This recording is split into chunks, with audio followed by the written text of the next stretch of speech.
Today I want to show you what I believe is the simplest way to selecting the right frame size for your next bike purchase, and I've brought in expert bike fitter Neil Stanbury, who will be providing us with some further insights into what we should be looking out for. The tool we're using today is a 100% free website called Geometry Geeks, a business or website I have no affiliation with, but a tool that I use all the time when making my next bike purchase, which averages out to be, I reckon, every 3 months as we speak. This website was established in 2017 and has quickly become the world's biggest open access bike geometry resource. Now, one caveat before we get into it is, in my opinion, this tool is mostly useful if you've got a bike or you've had a bike in your journey and that bike has fitted you well, or you know where the fit fell down for a specific bike that you've had before. For example, maybe the reach was a little bit too far in, and we can use that previous experience as the benchmark. So if you haven't purchased a bike before and you're confused about sizing, can I suggest you watch this video instead. So what I'm going to do here is show you a real world example of how I would go about purchasing a bike like that when that bike behind me fits me perfectly. But before I show you the example itself, let's hear from Neil about the top 3 things you need to look out for. So 3 things you need to be most wary of, and then 2 things you need to be slightly careful of as well. The first 2 are the reach and the stack. So these 2 numbers, the reach refers to the horizontal dimension from the center of the crank to the center of this steerer tube. This basically tells you how long the bike is. The stack refers to a dimension taken from the center of the crank to this point here vertically. This basically tells you how high the bike is in the front end. So you've got the length and the height. These 2 numbers need to fall within a range that is going to work for you. And by a country mile, usually the stack, the height is the single biggest consideration. With, you know, aero bikes, race bikes, endurance orientated bikes, the stack height here will vary quite dramatically with them. In this case, for example here, I have got a 20mm spacer stack underneath my stem. So I would not want to purchase a bike with a significantly lower stack, because that spacer stack is going to get real big. It's going to get out to 30, 40, 50mm if the stack was much lower, and that would be a bit of a problem. You need to also be careful that it's not too tall. If it's too tall, if the stack is too high, you will basically not be able to get your bars low enough. So you need to take into account the stack height when you're referencing off the 2 bikes to make sure that you're going to fall within a range which is actually doable.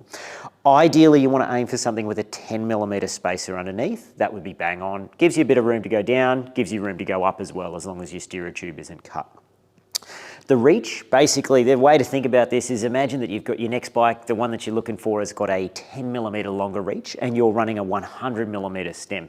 That just means you're going to need a 90mm stem on the new bike to make the reach to the bars identical. The third consideration is the seat tube angle here. This bike has a particularly slack seat tube angle, 72.5 degrees. This basically dictates the clamping point of the seat. And as you can see, this is a great example here. I've got this seat shoved as far forward as it can possibly go, which, if I was looking at a new bike, I would very carefully then want to make sure that I purchased a bike with a steeper seat tube angle, just so that that clamping point moved forward.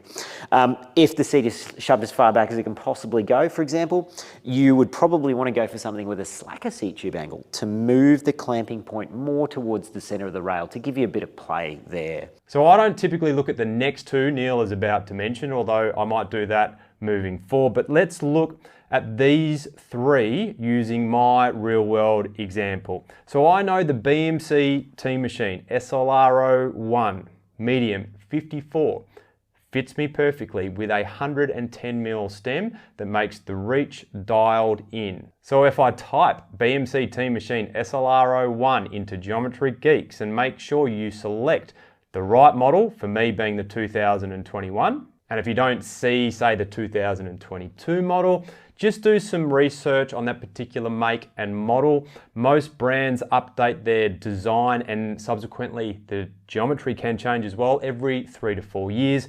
I know with the BMC Team Machine it was updated in 2021, so the 2022s and even 2023s will stay the same. So now we have the Team Machine SLR01 in a medium. I can go and compare it to another bike that I needed to purchase recently, which was the Seeker Exceed. And I had a lot of people, and this often happens with bike purchases because I tend to sit in the middle of a number of sizes, being 179 centimeters in height, asking me why I didn't go the large in the Seeker, why I went in the medium. So I'm going to show you exactly why that was the case in this example. So if I grab a medium and grab a large, I can now independently compare to the BMC Team Machine.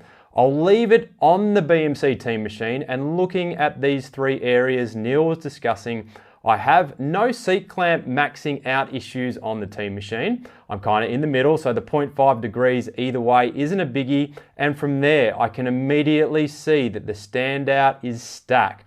So if I was to go a Seeker large, I'm going to be a lot more upright unless I slam that thing, which I don't necessarily want to do, particularly for resale. What I am better off doing is, given the variables at hand, purchasing a medium and going with potentially a 120mm stem versus a 110mm stem that I use on the BMC to make up for that 7mm shorter reach. So here's Neil to share the other two considerations. So those are the three big numbers. You need to also be slightly wary of the height of that bearing cap. It does vary between bikes, and it varies between models of bikes as well. And then the layback of the seat post is your last consideration. So a zero offset clamp, for example, here would solve a lot of my problems by clamping that saddle in the center of the rails, but I can't purchase a seat tube insert that's got a zero offset clamp for this particular bike. So most of them will be 20 or 25 millimeters laid back, and you just need to be a bit wary of that when you're considering the next bike versus the current one. Those bits of information, those last two, the height of the bearing cap and the layback of the post, are not on websites like Geometry Geeks. You will need to look at the manufacturer's website to just triple check those ones.